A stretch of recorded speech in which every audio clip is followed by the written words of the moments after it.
এই মুহূর্তে আরও একটা গুরুত্বপূর্ণ আপডেট আপনাদের দেবো। আপনারা জানেন যে মতুয়াগড় আসন্ন বিধানসভা নির্বাচনের আগে মতুয়াগড় অত্যন্ত গুরুত্বপূর্ণ একটা ফ্যাক্টর হয়ে দাঁড়িয়েছে শাসক দল, বর্তমান শাসক দল এবং বিরোধী দলের ক্ষেত্রে।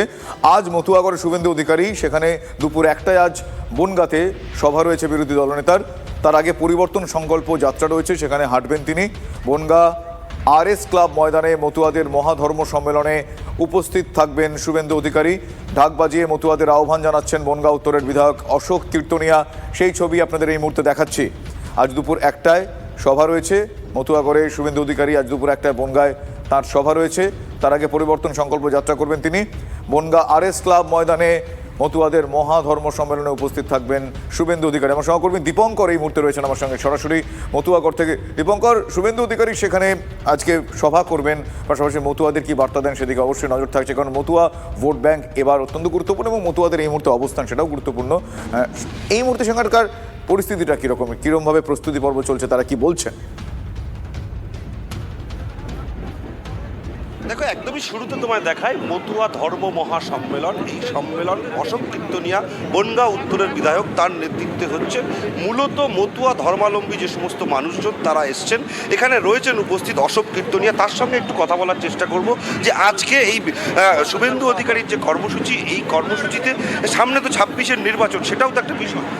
দেখুন, ব্যাপারটা এটা সম্পূর্ণ ধর্মীয় প্রোগ্রাম। এখানে না তৃণমূল, না বিজেপি, না CPM, না কংগ্রেস, কেউ নেই।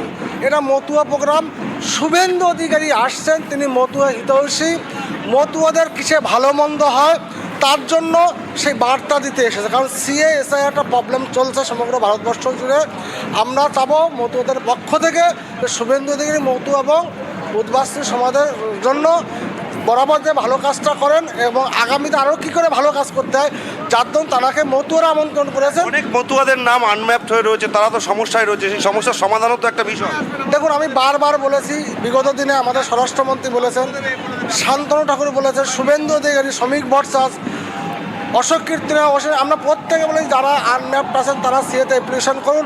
ভারতবর্ষের যশস্বী প্রধানমন্ত্রী আপনাদের নাগরিকত্ব দেবে, আপনাদের ভোটাধিকার উঠিয়ে দেবে। সমস্যা কি? কোনো প্রবলেম নেই। 2026-এর আগে আপনি সেই নির্বাচনে দাঁড়াবেন, কোথাও গিয়ে মনে হচ্ছে সেই সমস্ত যারা এখনো অ্যাপ্লিকেশন করেনি নাগরিকত্বের সার্টিফিকেটের, তাদের নাম উঠে যাবে? দেখুন, আমি নির্বাচনে দাঁড়াবো কিনা বলতে দেবো না, আমার পার্টির ডিসিশন।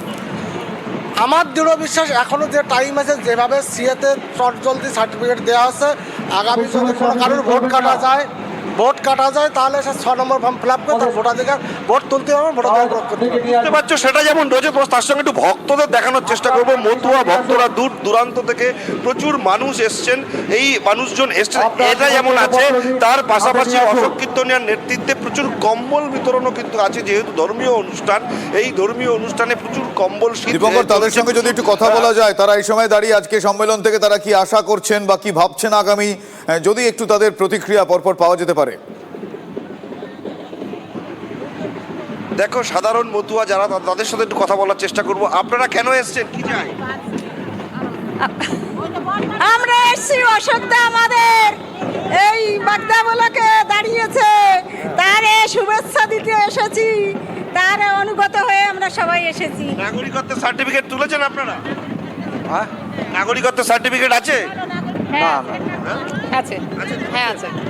ওটার নামে কোনো সমস্যা আছে? না, আমাদের কোনো সমস্যা নেই, আমাদের সব আছে। বেশ বেশ, আপনি সার্টিফিকেট পাননি? ধন্যবাদ দীপঙ্কর, তুমি আমাদের সঙ্গে কথা বলো। পরবর্তীকালে আবারও তোমার থেকে সেখানকার পরিস্থিতি জানবো এবং দেখবো।